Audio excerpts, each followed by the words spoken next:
Break news చూస్తున్న విశాఖ జిల్లా గాజువాకలో ఘోర రోడ్డు ప్రమాదం జరిగింది. ఆగి ఉన్న లారీని ఆర్టీసీ బస్సు బలంగా ఢీకొట్టింది. ఈ ప్రమాదంలో 3 స్పాట్లోనే మృతి చెందగా మరో 7గురికి తీవ్ర గాయాలయ్యాయి. గాయపడ్డ వారిని వెంటనే ఆసుపత్రికి తరలించారు. ఇందులో కొందరు పరిస్థితి విషమంగా ఉన్నట్లు తెలుస్తోంది. రాజమండ్రి నుంచి పార్వతీపురం వెళుతుండగా ఈ ప్రమాదం జరిగినట్లు స్థానికులు చెబుతున్నారు. డ్రైవర్ నిద్రమత్తు వల్లే ఈ ప్రమాదం జరిగినట్లుగా పోలీసులు అనుమానిస్తున్నారు.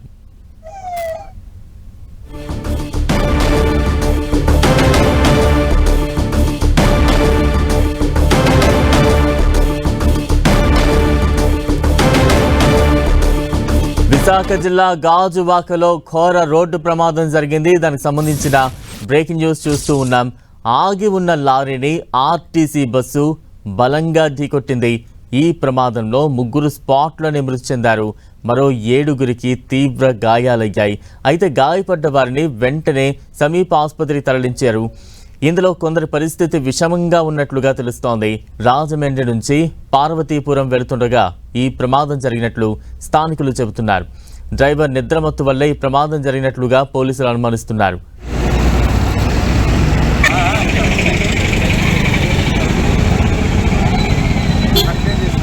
గాజువాకలో రోడ్డు ప్రమాదానికి సంబంధించి మరింత అప్డేట్స్ అందించేందుకు మా ప్రతినిధి జార్జ్ సిద్ధంగా ఉన్నారు. జార్జ్, గాజువాక శ్రీనగర్ వద్ద వేకువజామునే ఘోర రోడ్డు ప్రమాదం సంభవించింది.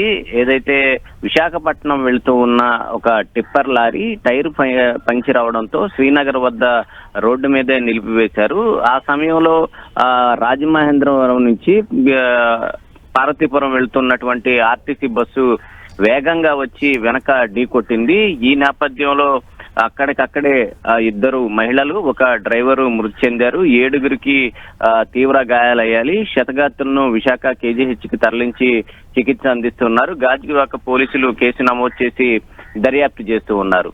అయితే తెల్లవారుజాము కావడం, ఆ టిప్పర్ లారీ ఏదైతే ఉందో దానికి బ్లాక్ కవర్ సైతం కూడా కప్పి ఉండడంతో అంతగా ఆ విజిబిలిటీ లేకపోవడం కారణంగానే ఈ ప్రమాదం చోటు చేసుకున్నట్లు ప్రాథమికంగా అయితే భావిస్తూ ఉన్నారు.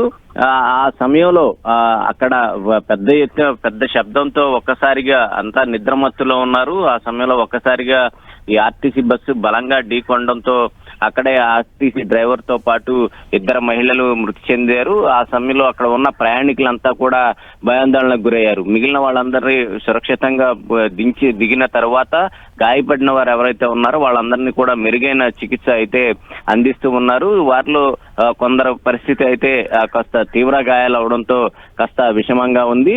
అయితే ఈ 7గురిని అయితే వాళ్ళంతా కూడా ఎవరైతే పార్వతీపురం వెళ్తూ ఉన్నారో వాళ్ళందరినీ కూడా హాస్పిటల్ కి తరలించి ప్రస్తుతానికి అయితే చికిత్స అందిస్తూ ఉన్నారు. ప్రమాదానికి గల కారణాలు మీద పోలీసులు అయితే కేసు నమోదు చేసుకొని దర్యాప్తు చేస్తూ ఉన్నారు. ఎందువల్ల ఈ ప్రమాదం అనేది సంభవించింది, అక్కడ ఏదైతే సూచికగా, ఎందుకంటే ఈ టైర్ పంచర్ అయి ఉంది కాబట్టి అక్కడ డేంజర్ బోర్డు లాంటిది ఏమన్నా పెట్టారా లేదా అనే దాని మీద కూడా పోలీసులు ఎంక్వైరీ చేస్తూ ఉన్నారు. ప్రమాదానికి గల కారణాల మీద పూర్తిగా అయితే దర్యాప్తు అయితే చేపట్టారు.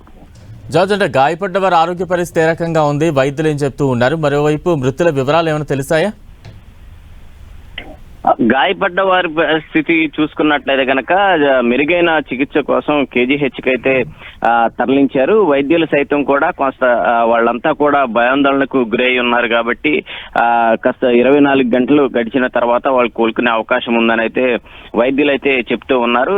ఎందుకంటే ఆ నిద్రమత్తులో ఉన్న సమయంలో ఒక్కసారిగా ఈ ఆర్టీసీ బస్సు బలంగా ఢీకొనడం, దాంతో వాళ్ళంతా కూడా భయాందోళనకు గురైన పరిస్థితి ఉంది. అయితే ఈ ప్రమాదానికి సంబంధించి చూసుకున్నట్లయితే కనుక 2 మహిళలు అయితే మృతి చెందారు.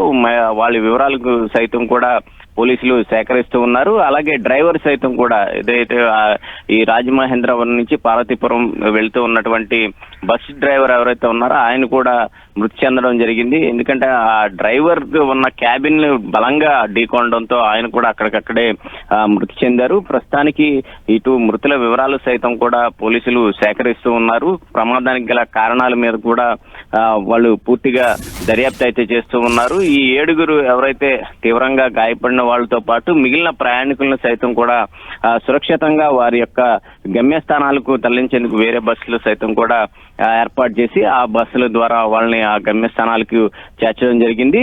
ఈ గాయపడిన వారందరికీ సైతం కూడా ప్రస్తుతానికి చికిత్స అయితే అందిస్తూ ఉన్నారు. Right, thank you George.